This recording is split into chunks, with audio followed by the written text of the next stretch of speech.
Great pleasure to introduce our main speaker today, who's Pop from Australia, who's got up at 3 a.m. his time to share his experience, strength and hope with us today. And it's over to you for as long as you, up to 50 minutes, Pop. Thank you, Sarah. Thank you very much. You know, when I look at you all here, I see myself when I first came into these rooms and I had nothing at all. I was a little boy in a man's body, and I came in here and that man said to me, he said, come here, been waiting for you to come here, sit down there, I'm going to make you a cup of tea and everything's going to be all right. I had no idea what he was talking about. When he came back with a cup of tea and that, I had noticed on the table there was a word called hope. And I thought, my goodness, I thought hope. For all my life, along the line from when I was a little boy, I always hoped that something would come my way in life and release me from the tragedy of what I've been going through. Now, I didn't know that alcohol and drugs were my problem. I had no idea. But when I walked in that room there and I sat down and he started to talk to me after, he said, I'll tell you what, he said, if you stay in here, he said, you will receive something here far greater than anything else. And I said, what's that? He said, freedom. Well, honestly, my insides just turned around and I thought, well, how could this be true? At any rate, he said, but you need to keep on coming here and staying here and listening and learning. The one thing that they used to always speak about is to listen and learn. And if you didn't know, well, then learn to listen, they used to tell me. And the one thing that they quoted in the, before I go on to other things, the one thing that they used to say, they used to mention it so much in Sydney, is the College of Knowledge. And they used to say that in these rooms, you have come to a college of knowledge. And in here, you're going to listen and you're going to learn something far greater than anything else, because you come from a world out there that you've been in for a long time with pain and suffering and everything that went with it. You've come in here and now you're going to leave that there. You won't shut the door on it, but you're going to leave that there and you're going to change directions. And in changing directions means that you will start to learn to be able to face situations in here and grow. And I thought, my goodness, you know, here I was, a little boy in a man's body, and I said to that fellow, I said, how am I going to grow? He said, I'll tell you what. He said, when you go home, he said, have a look in the mirror and do it a few times. He said, look in the mirror, he said, and see who you can see in there. See who you can see. And begin to, and then when you see me, he said, let me know what you find. He said, it'll take time, but he said, give it a go. He said, but don't be afraid and frightened. He said, because fear is a bad thing around. He said that it will turn you right off. But he said, I'll tell you what I'll do. He said, I'll give you one step and hang on to it. And that was the first step of recovery. Because in those days, because I came in 1967, in those days there, they used to give you steps. And they told me, I'll give you the first one. And they said, this step, you must keep it. Keep it wholly and solely. Don't break it. Whatever you do, keep it together. They said, remember, your life was unmanageable and you're powerless. And he said, do you know what it means by your life is unmanageable? I said, yes. I said, my life was always unmanageable. He said, right. He said, okay. He said, now, he said, acceptance is the answer to all your problems, he said. Acceptance. But he said, it's going to be a bit hard strange at the moment. He said, because, you know, he said, you've got a lot to learn in here.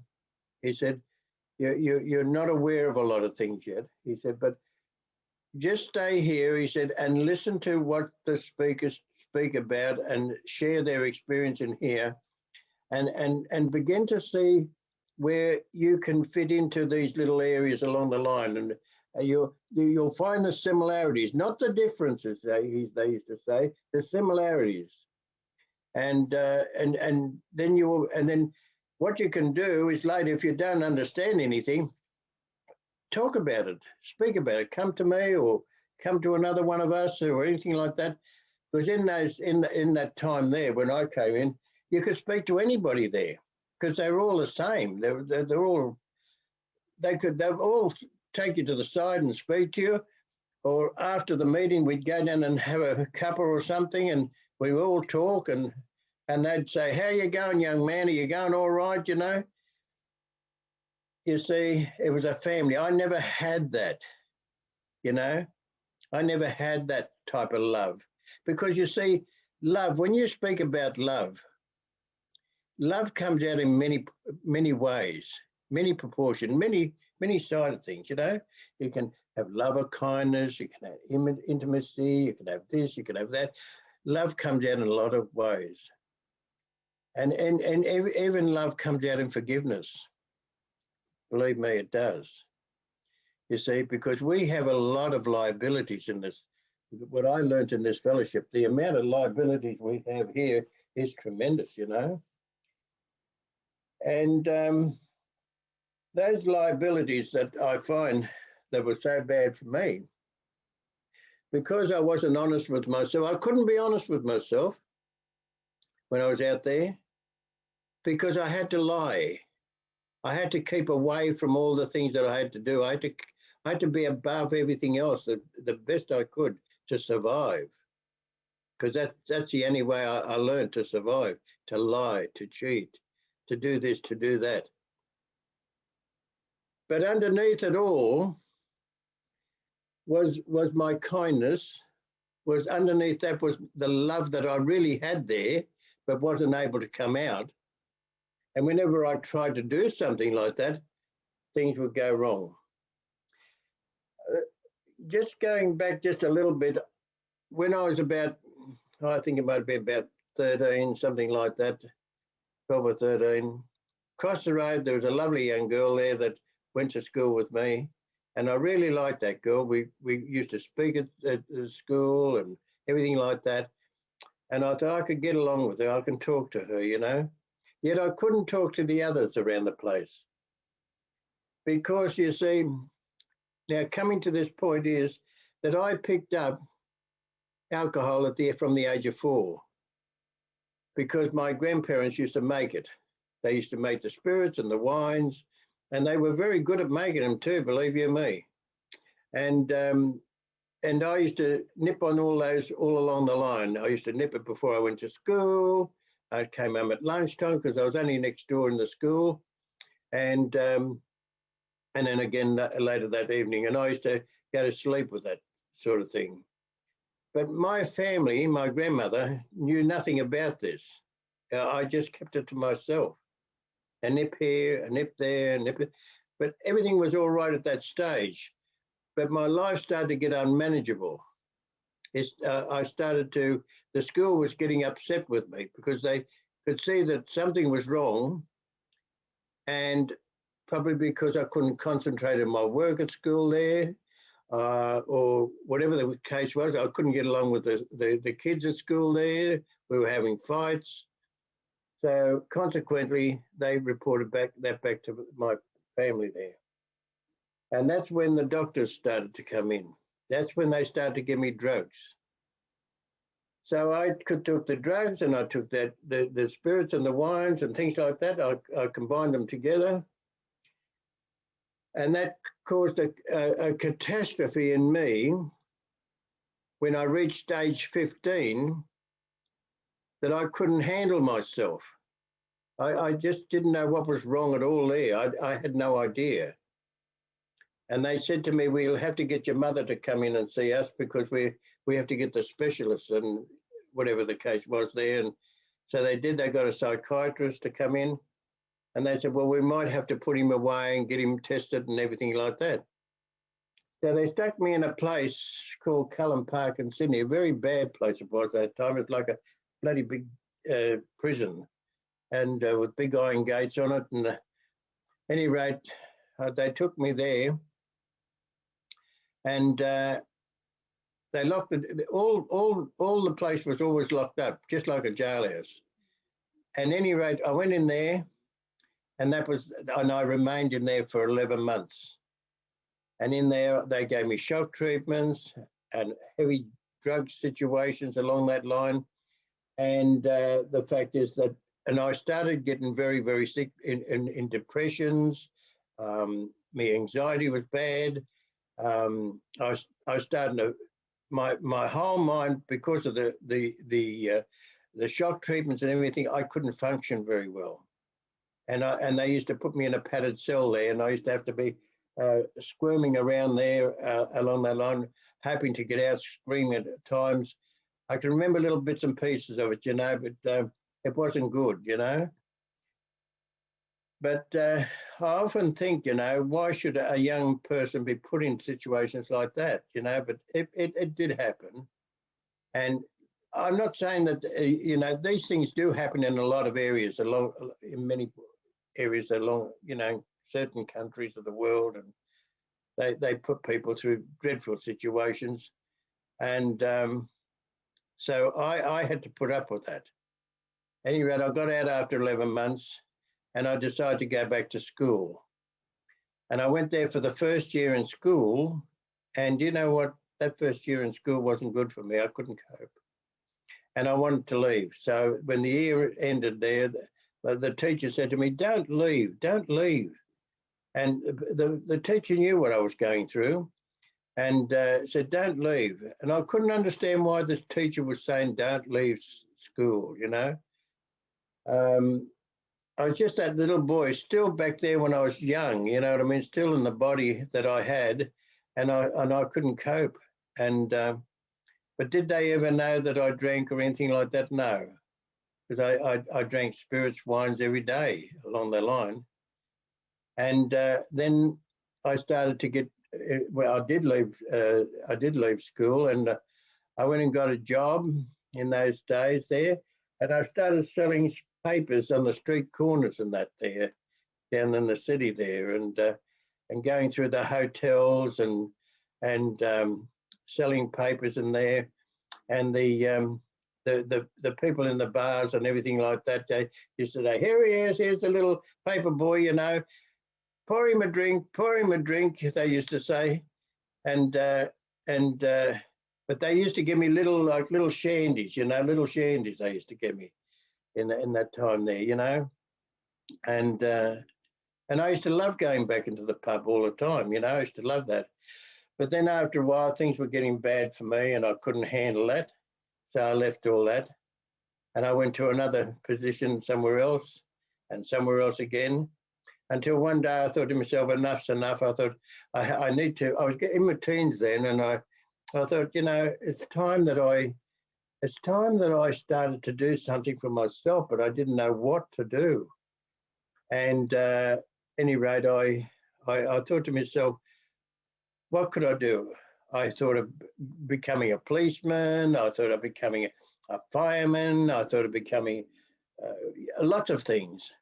And then one thing that I didn't think about was becoming an ambulance man.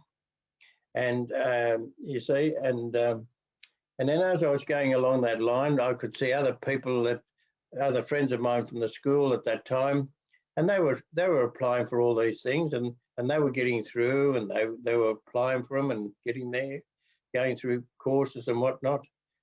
And so I decided that I wanted to do medicine and that, get into the ambulance field and do things to help people. And anyway, I was so scared because, you see, fear riddled me. Whatever I went to try and do in my life, I was faced with fear. Because as soon as somebody said, what do you want to do? And they'd look at you with those eyes, and I'd rebel. I'd take about 3 or 4 steps backwards in a way, because I couldn't face that, just the fear of everything. And So my life had really become unmanageable, and that's how bad it was. And I thought to myself, if I don't think I'll ever be able to do anything for myself. So what I did was that I started to drink a lot more because I wanted to drown the fears. I wanted to drown the sorrows. I wanted to drown everything I had. I really, in a sense, I just wanted to die. I didn't want to survive anymore in life. I know there were times, when I used to get up in the night, along that line, and I'd go into the kitchen and there'd be family in the kitchen and they'd say, "Oh, you look dreadful. Go back to bed and sleep it off or something, just go back, And I felt rejected, I really did feel rejected. That was the more that was added on to me all the time, all this rejection and judgmentalism that came from all the family and that. Do you know that still to this very day, I still have a lot of my family that still think like that, because I never ever used to get along with them, because I know now why I couldn't, because I used to drink and take the drugs and all that. They didn't do anything like that. But I can see what had happened to me. Today I can, because when I come into these rooms, I started to listen and learn from those people, and I could see where I was coming from. I could see what was happening to me. For the first time in life, and beginning to see myself in that mirror and other things, and beginning to see the real boy that was in there that really wanted to grow up and become a man and live life and become something in himself. I thought to myself, I've got to do it. And I began to realize that boy had really suffered immensely, because you see, any alcoholic addict suffers immensely. When I look at it today, I can see how all of us have suffered in various different ways along the line. Because my problems wasn't so much the drugs and the alcohol and that. That was a symptom of the situation. But where my problem was back there when I was a child, of going through no mum and dad from the age of 1, grandparents not doing, looking after me, but I had to care for myself, and I was roaming the streets. Sometimes I'd come home, sometimes I wouldn't come home, sometimes I never used to know where I was, and then my family would say, "Where the heck have you been?" When I was a kid, where were you? I didn't know. Because wherever I went, they always used to have booze and things like that along that line. I didn't know where I was. I was lost in myself. But the thing is that when I came to that point of when I was in the park, and I realized that I really wanted to do something for myself, to learn something, I thought, well, I'll never accomplish anything in life here. So I thought to myself, well, I don't care anymore. I thought I'll just give up. And when you come across, when you're walking down somewhere and you feel as though you've had enough, and you feel as though you've got a brick wall in front of you, and you look at it sort of thing, if only this brick wall will fall on top of me, crush me to death now, I don't care, I'd go. But it wasn't like that. It wasn't like that. What it was like is that a fellow came down and spotted me there and told me to go to a room up the road. He said, "In there you'll find what you want." And that's when I went up there and found that fellow. And when he told me to sit down there, and he said, "Everything's going to be all right." He said, he said, "We've all walked that walk. We've all walked that walk." He said, "It doesn't make any difference," he said to me, that in those rooms there, they said, we're not here to judge you. We're not here to put you down. Whatever you've done in your life out there, and you've come to us in here, and you want to change your life and you want to do something about yourself, we're not here to judge you. What you in here, those 12 steps is about change. It's about change. It's about turning a direction and growing and living a life. Because it told me in these rooms here, when I began to listen to those people, I thought, well, I don't have to grow in here and be with all the people all the time, 24 hours a day. But in here, I've got a family that I can come to, live my life out there, come in here, say hello, let them know how I'm going, what I'm doing, and if I'm succeeding or progressing, whatever the case may be. Yes, by all means, I'm doing that, you know, because you see, the thing is that they never told me what to do, because they said, how you going? And when I used to say something to them, and I'd say, look, I'm not sure if I'm doing the right thing. And the one thing that they used to come up with was, well, this is how I did it.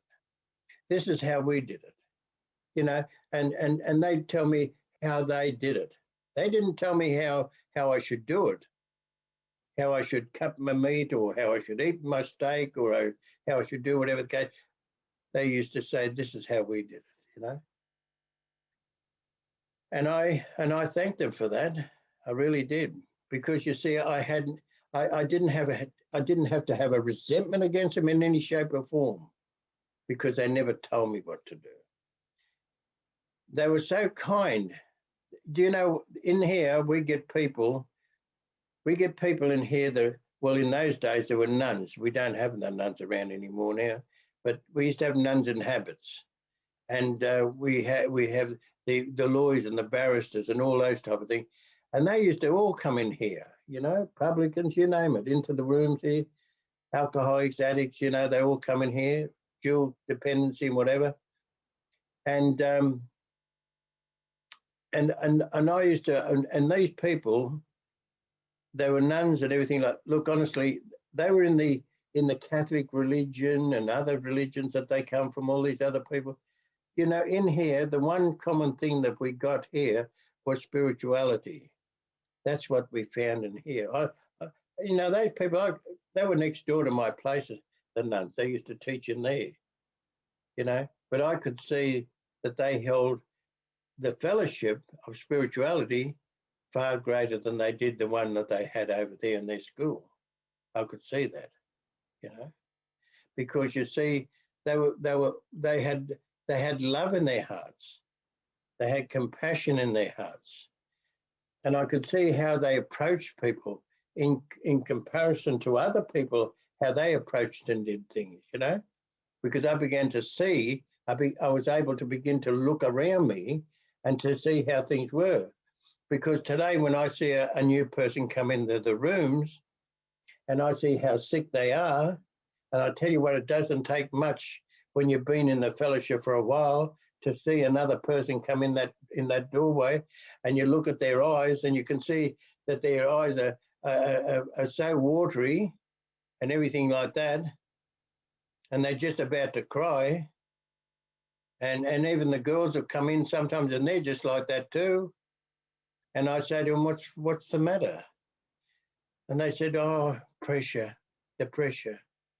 I said, well, look, I said, I'll tell you what, if you've got that much pressure, love, I said, what I used to do is that I would let it go. It's all right. You can cry, you can, whatever you want to do. I said, you can do what you want in here. I said, you know, because you can show your feelings, because your feelings are important for us to know, because that's where I come from. The feelings that I had out there were disturbed feelings. I had dreadful feelings, you know, but I had to change all that, and I had to begin to use another type of feeling to understand that feeling, to accept that feeling, that they were going to be in the one day that they used to call the 24-hour, the one day at a time. They said, you will get the feelings, sometimes good feelings, sometimes not good feelings, and you will need to cope with that. You'll need to cope with that. And when you come into the rooms, you can share those feelings. You can share them from the floor, you know, and then later, then you can have a cup of tea with somebody in here, and you can talk to somebody in here, and then you can go home from here, and you'll start to feel more relaxed in yourself, because you've released all that pressure that you had.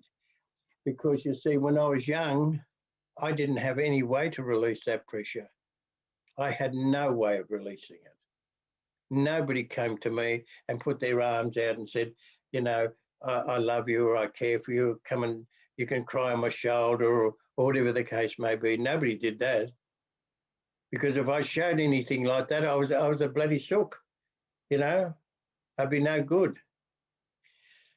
But the thing is that in this fellowship here, well, I love to see people come in and see how they really are, because it reminds me of me. It really reminds me of me. And I have seen some beautiful people in here that have come through here and so upset, so distraught and everything like that.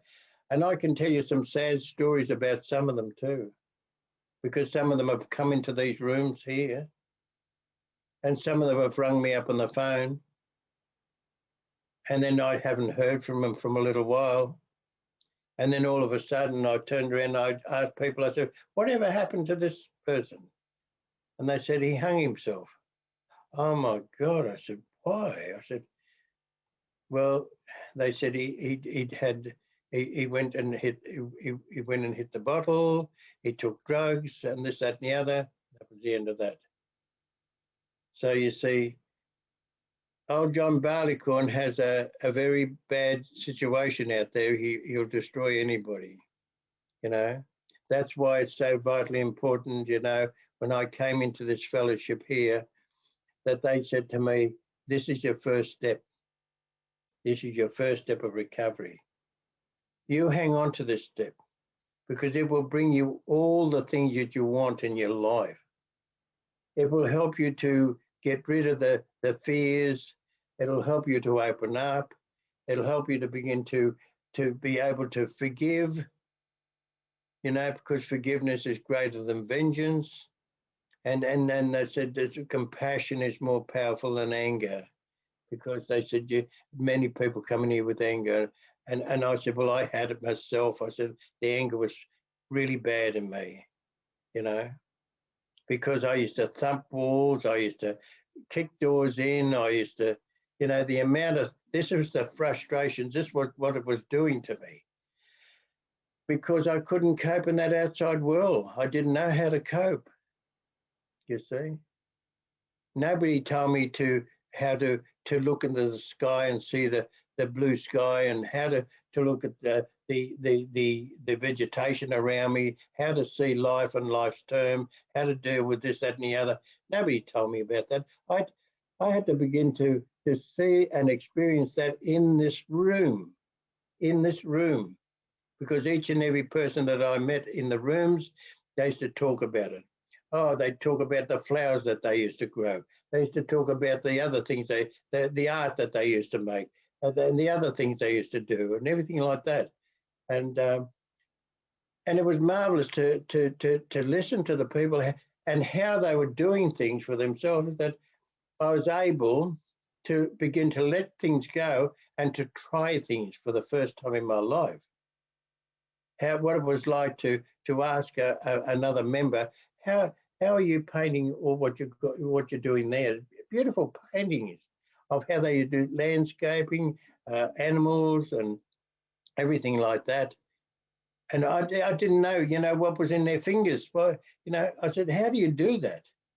And they said, like this. They said, get a canvas, put it in front of here. They said, and we'll give you a brush and you try it. Do you know what I did? And I did so many paintings. I couldn't believe what came out of me. And they said, see, you can do these things. Because you see, the alcoholic addict that we are, we didn't come in here with one addiction, because I learned that along the line. We never did come in here with one addiction. We come in here with many addictions. But the one thing about it was that when I started to learn to do all these art and crafts and all that, things like that, you know, I started to begin to see in myself that I had various possibilities of achieving and accomplishing many things. Now, going back to the part of when I wanted to become something in myself and what I wanted to try and do, I decided that I wanted to go ahead and to get into the medical side of things. So what did I do? I went down to the ambulance department and things like that, and they gave me a good testing. They did, because they said to me, "Why do you want to do this?" Do you know what? In that first stage of my time, because I was still new in the fellowship, and I didn't know very much along that line. They said, "Why do you want to do it?" And I said, "Well," I said, "because I think that, I don't know. They said, "Tell us why." Well, I couldn't give them a good answer for it. I couldn't give them a good answer. They said, "Well, when you got a good answer," they said, "when you find out the reason why," they said, "come back and see us." Well, that frustrated me for a while, but then I began to listen to what some of the older type of persons said to me. "Accept the things you can't change," they said to me, "because it's in our serenity prayer." They said, "Accept it." They said, "Because acceptance is the answer to all of our problems." They said, "Accept things and let's see how it goes, because they said things do turn out. Well, eventually I went back there a few times and the same old thing. And this particular time I went in there and I said, "Look," I said, "I don't think I know anything." And straight away that person said, "Who said that you don't know anything?" I said, "Well," I said, "I come here, you say why, the other people say something else." I said, "I don't even know myself." I said, "But," I said, "I'm trying to do something for me." They said, do you like to do these sort of things like that?" They showed me various things. I said, "Yes, I'd like to do that." Well, then they said, "Okay, if you want to do that, let's give you a trial run." And they stuck me down in a station one time there. And I went out with these people that were there working in there, and I began to see how they did this and did that. And I thought, this is good. I thought, I was starting to like it. Because in those days, they had matrons in the hospital. Here in Australia, they had matrons. And by Jews, they ruled the roost in those hospitals, believe you me. They were like sergeant majors, they were. And so, at any rate, I began to stick with it, and I learned from and they too, who were working in that field, they were very good in their work. And like I learned in the fellowship, listen and learn, I started to do that there too. And I loved it, and I became a paramedic out of that. And I was put in charge of a place, on my own one time. And I thought, oh my God, I thought somebody's going to die here. But it never did happen like that. You see, the thing is, it's like this fellowship can give you lots of things, and it tells you to let go, surrender, whatever you have, just surrender it and things will go. Because the main thing, when they told me that they give me that first step, they said from that first step, they said, you'll go on to the fourth step. But in between, you have 2 and 3. But when you get to that fourth one, and many times I shun away from that fourth step because I didn't want to do it. I was scared of it because it meant that I had to look in there, reveal a lot of my secrets, a lot of this, a lot of that, didn't like it. I hated it because it disturbed me, something terrible. Things that I'd done in the past, I didn't want to look at it. I didn't want to acknowledge it. Because I hated my family, I hated my friends, I hated this, that, and the other, and everything else. There was a multitude of things. But the thing is that first step was so vitally important, and because that first and the fourth step started to work, and I started to get through that, I needed to have a higher power. And that higher power was in these rooms because the people were always talking about the second and third step, about the power. And I could see how it was working for them. I could see it. They said, believe. You need to believe that there is a power greater than yourself. But I couldn't see it at the first. But then they used to say, look around you. Look up in the sky. Look all around the place. See what's alive and everything like that. Try and visualize the things. Why is it like this? And I start to think of all these things. And I thought, well, it's true. Why, if I had to close the door and everything, I'd be dead.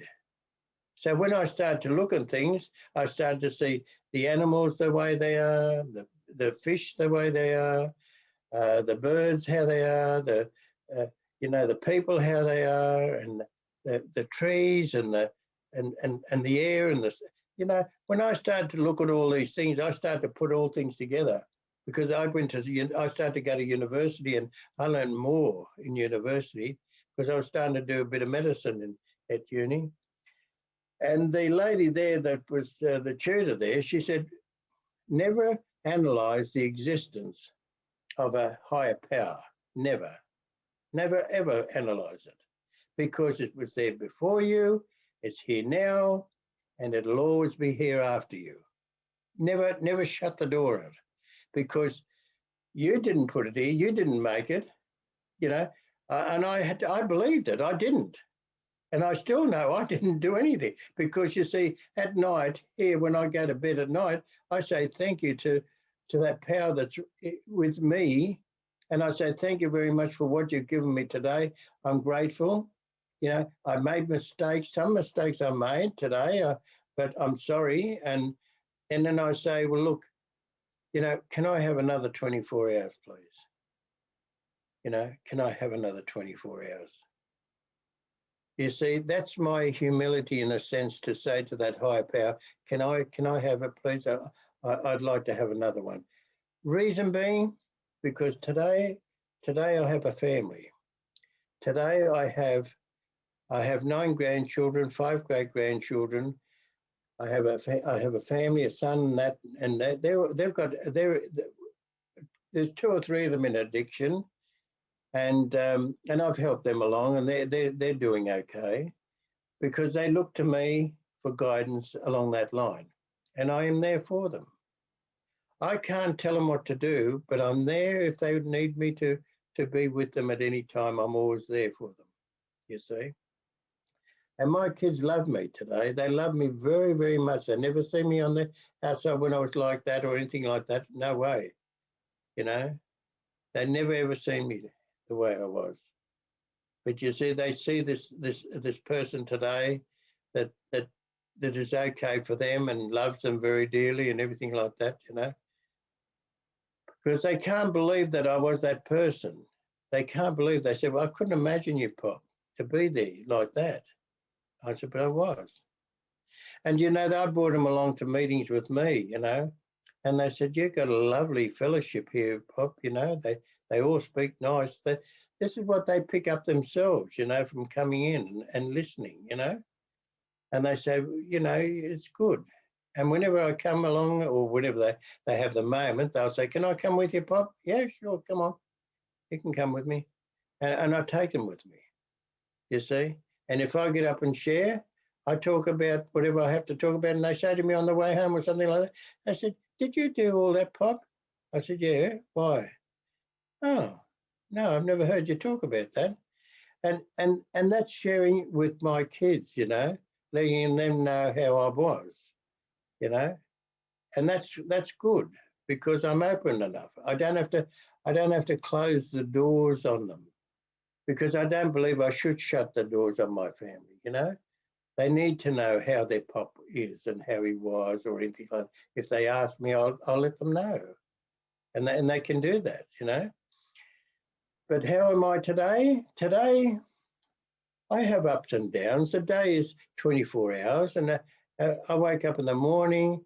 I do the things I need to do, and if there's a bit of a catastrophe with the family or something wrong or something like that, whatever the case, some days it's good, some days it's not so good, and sometimes I must struggle with it, But at my age now, at 80 years of age, well, I have a lot of issues and problems today. I have a lot of problems.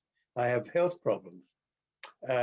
And during my my turnaround from leaving where I came from out there to come into here, into this fellowship, I had to change. I had to begin to do a lot of things because if I needed to grow, I needed to face the situation face on with my eyes open. And you know what? I went to help some people in the backyard one time there, and I was pulling some branches of a tree, and there was a block of flats at the back. There's an embankment where the house was there with the fence up there. It was about a story and a half, 2 stories, and the branch broke and I went hurtling over, and lucky I turned over and landed on my feet. But the trouble was that my legs, the bones of my legs, the upper in the femoral part of the legs, broke and come out of the bone, out of the legs itself, and left me really stranded there. A little boy found me there in between the flats and the embankment, and that was it. That was in my sobriety. That was in my sobriety, and an ambulance had to come and pick me up and take me there, and I screamed my head off, you know. And I said to myself, oh my God, in sobriety now I'm going through all this. Oh my God, you know. And I was in a wheelchair for ages. I was in a wheelchair for a long time. And then I tried to get out of it myself, and they said, you'll never walk. But I tell you what, I'm disabled now because I went on calipers, and now I'm on 2 walking canes now. I can't walk too far, but now today the bones are sort of getting very tired and painful today. And I do get a lot of pain, and my body suffers a lot of pain. I've had heart attacks since I've been in this fellowship. I've had hemorrhages while I've been in this fellowship. But you know what? I accept it.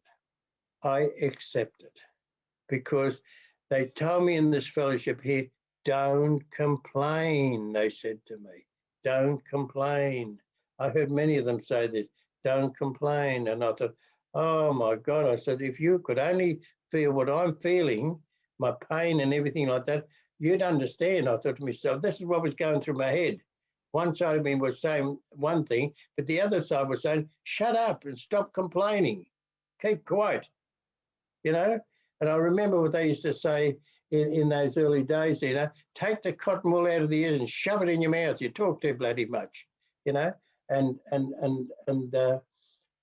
So I had to do that, you know, I had to do a lot of that. There were just so many things that I've learned in this fellowship. You see, the similarities were the things that I had to look at, the similarities, not the differences, because you see, the thing is that we all come from all walks of life along that line. And we've all done this and done that and done other things. Now, sometimes I might like doing that, but I accept it because I know very well it's part of life that I need to accept, and I need to shut up and view that and still be friends and do the things that I have to do, you know, and be part of it, the situation in life today, you know, because I can't change. I can't change that. I have to deal with that. I have to face that, you see. Because you see, the pain and suffering of today it's an experience of growth. It's an experience to rise above all and everything. It makes me stronger in life to be able to face my fears, to face situations that come up, to face whatever the thing is. Today, when the kids get really cranky today, and as you know, you've got kids as well, you know, when you get a herd of kids around and they scream and fighting and everything like that, you know, straight away you want to grab them by the throat and say, hey, you know, I'll fix you, you know. But today I don't do that, you know. Today I look at them and I approach it with a calm manner in myself today. You know, I surprise myself how I face situations today. You know, because I can walk past a pub today and I see people that were in AA and NA and everything like that, and I see them in there and they wave with a short little hand like this, you know, and I know that they've relapsed, I know that. But you see, I don't judge them. I honestly, look, I do not judge them by anything. I do not judge them because that could be me, you know, where they are. And the thing is that, and if they say, and if they come to the doorway and I stop, why should I not stop and say hello? Because you see, the thing is that this fellowship has made me stronger in myself to accept things in life, to know very well that I'm not to go and pick up another drink. I'm not to go and pick up another drug. I'm not to go and pick up another cigarette and smoke it, because you see, I had a packet of Capstan cigarettes in my pocket here when I came in, and they told me, they said, leave it in your pocket, tell it to wait, you're busy at the moment. And I did for a one day, and then another day, and then another day. And you know what? I haven't never smoked since. So you see, why should I judge those people? Because I've learned so much. I've learned a lot. And when they go and relapse and things like that, I know, and that teaches me. It's a teaching for me. Don't relapse. Don't stinking thinking, because it leads to your drinking. Don't do it. You know? And I had to do a lot, because they said, if you do that, you're going to lose everything you have. You lose your kids, you lose your family, you'll go right back to, and look, it's not as if you're going to go back and start all over again. You'll go back to the same way you are. You'll be back in that park. You'll be back there where you are and where you were before, and doing the same old things before that, and that's where you'll be, you see. Whereas today you can go, you were in the jails helping the people in the jails and carrying this message. You're in, doing 12-step in homes, and you're doing that, and all doing in rehabs and detoxes and all this sort of thing. You know, you'll lose all that. You won't see the people, and you won't even come into these places, because you know you'll just go that far down. You won't have the capability of coming into or doing anything for yourself. And I know that's true, because I'll be finished. You know, I don't think I'd survive. I don't have another recovery in me. I do not have another recovery in me. This old man has no other recovery, but he has the goodwill to be able to do service and to pass that on to somebody else, to give it away, because that's where we got, you know, like last week, you know, Jules shared her experiences and things like that. And, you know, we've all got a sharing story to give to others in life, you know. That's what we do. That all of us have. That's why we need to give it away. Because you see, they talk about responsibility. Well, this is responsibility. Because it says, there's a little placard over here, we've got over here, it says, responsibility. I am responsible when anyone anywhere reaches out for help. You know, I have to, it doesn't make any, whether you go to Timbuktu or 3 or 4, go. Don't complain of the petrol. Don't complain how many miles it is. Go and help that poor bugger out there, because he's asking for you, you know. And if you do get there and he doesn't want you, so what? At least you did what you had to do. You did it. And that's the thing, you see, because you see, it's about the service of it. Because they tell me there's a triangle we have, mental, physical, and spiritual. I was bankrupt in that. I was destroyed in that. I had no way of succeeding in that. But when I came in here, there was recovery, unity, and service. Recovery, unity, and service. Do you know what that recovery started to mend my head, started to mend my body.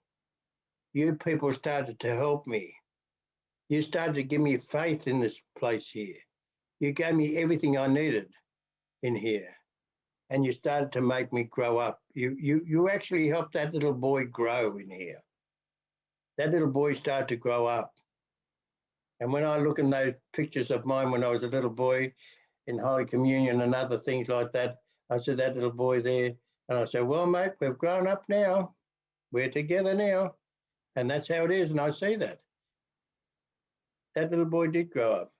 And, you know, I think that higher power that has worked through all of the people that I've known in this fellowship here to be able to give me this, the strength and the courage to be able to do all that. I couldn't have done it on my own.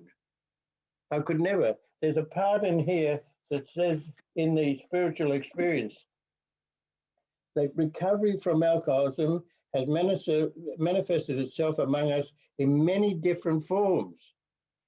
personality changes. And it says also that a change could hardly have been brought about by himself alone. 5 minutes. Yeah, thanks, darling. By himself alone, and self-discipline, you see. So most emphatically it says here, with a power greater than themselves, most emphatically we wish to say that any alcoholic capable of honestly facing his problems in the light of our experience can recover, provided he does not close his mind to all spiritual concepts. He can only be defeated by an attitude of intolerance or belligerent denial. So, you know, and it says another thing at the bottom there, there is a principle which is a bar against all information, which is proof against all arguments, and which cannot fail to keep a man in everlasting ignorance. That principle is contempt prior to investigation. We have a lot to learn in here, and I mean it, because when we read that book, it's not about just reading it, it's about listening to it. It means listening to it. The words that come out of there, it's listening and learning from it, you know, in its depth. So I'll close by just saying this part, two things, is that, you know, when I come in here, I learned two things. There was patience, tolerance, and understanding. Those three virtues there were the key for me to get rid of my fears and to begin to grow and live a life in peace with everything else. If arguments come up, I'm okay, because I have a power today that helps me to be okay with it, you see. We have a story. That's only part of my book that I tell you today, only a portion of it. I have a lot more in my book that I'd love to say, but I'll tell you what. But I thank you for these close to 54 years of my life in this fellowship here. And I thank you for it. You know, I thank you all very, very much for everything that you've given me. You know, so can you still hear me? Yeah. Oh, okay. All right. So I love you all, and I thank you very much for this. So I think I'm just about done now. So thank you very much.